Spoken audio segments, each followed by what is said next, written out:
6:48 right now, time for the morning rush. APD says that at least one person is dead and another is injured after being shot at an Albuquerque movie theater. Officers responded to the Century Rio Theater near I-25 in Jefferson around 9 last night. Officers found the first victim injured outside of the theater, while another person was found inside one of the theaters dead from their gunshot wounds. Police believe the incident was not random and no one is in custody. Albuquerque police have identified the suspect in Saturday's officer-involved shooting outside of a busy West Side grocery store. Officers attempted to arrest 41-year-old Mark Peter after finding out that he had several warrants. Now, Peter attempted to flee and eventually ran inside the El Mezquita market on the other side of 98th. Officers and Peter exchanged gunfire and Peter died from his injuries. Police say that no officers or bystanders were injured. The investigation continues for APD into a shooting at the Speedway gas station on Coors near Central. Officers responded just before 1 o'clock yesterday afternoon, where police say that a male was taken to the hospital in critical condition. As of this morning, the identities of anyone involved have not been released. Erica. And here's a look at our hourly forecast. Temperatures are in the low to mid 70s at 8 o'clock this morning, and we'll be seeing mid 90s by the afternoon with some partly to mostly cloudy skies. A Southern New Mexico Marshal's Office is getting national recognition for their efforts to get youth involved in the work they do. Mesilla Marshall's CSI internship program started back in 2020 and helps interns get certified through New Mexico Department of Public Safety to eventually help process crime scenes. Well, since the beginning of the internship program, the founder says that 10 interns have gone on to work in local departments and agencies in other parts of the country. One Native American Pueblo in New Mexico will soon have a first-of-its-kind educational and recreational facility. Program Director Tiffany Calabaza says that the new Kiwa Child Care and Family Engagement Center at the Santo Domingo Pueblo will cater to children from newborns all the way to 13 years old. On site, children will have access to multiple classrooms, a gym, and a computer lab.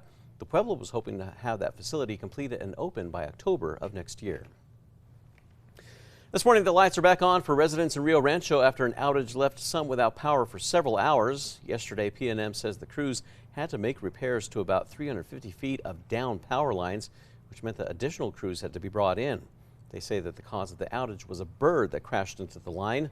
Power was restored to all customers just around 5:15 yesterday evening. Erica. And here's a look at our threat index. It is moderate to high. We'll be seeing extreme heat in southern New Mexico, along with some severe storms in the far east plains and gusty winds in the northwest. A popular brunch spot in Nob Hill is now taking their menu all the way to California as they get ready to open a second location. Pharmacy co-owner Jacob Elliott, who moved to San Diego a couple of years ago, says the opportunity to share some New Mexico flavor closer to his new home was one he couldn't pass up. The current location here in town will remain open, and they hope to have their California location open by October. An Albuquerque brewing company is giving you the chance to connect with the community this summer. That's through their monthly Makers Market. Now, the Differential Brewing Company is going to be hosting that event with 12 to 14 vendors coming out every month. Anyone 21 years or older, they can enjoy handmade clothing and jewelry, cocktails, and more. You can check out or check in on Differential's Brewing's Instagram for the date of next month's market. Erica. Check on traffic. The maps are clear, no accidents or slowdowns. And here's a look at the Big Eye. Everything is moving at speed. Lots of hot air balloons out there this morning.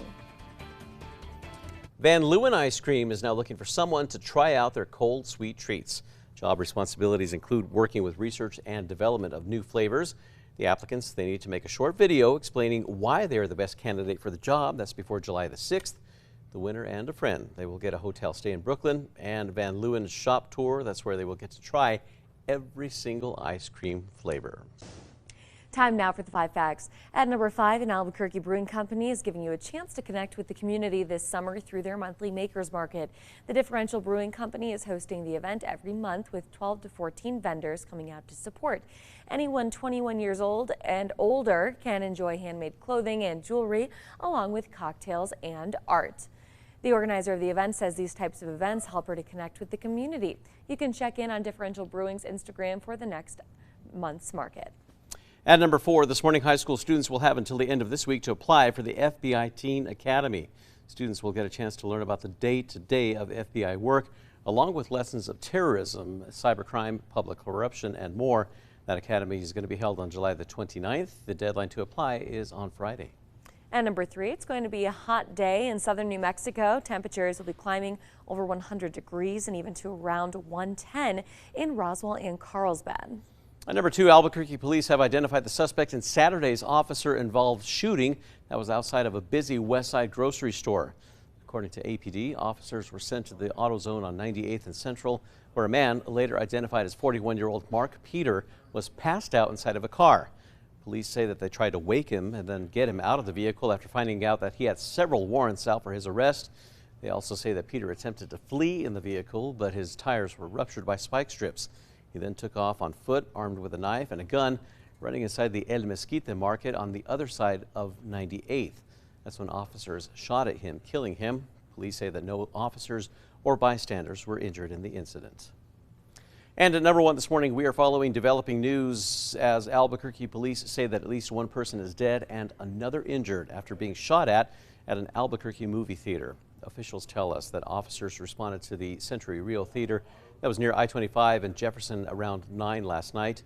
Officers found one victim injured outside of the theater and another dead inside. Now, at this point, police believe that the incident was not random, and they say that it appears to be a personal dispute between two parties. At the moment, police say that no one is in custody, and they have not given us any details about a potential suspect in the shooting. APD is asking anyone who was at the theater at the time to submit their photos and videos to their evidence portal. We have a link to that at alwaysonkRQE.com.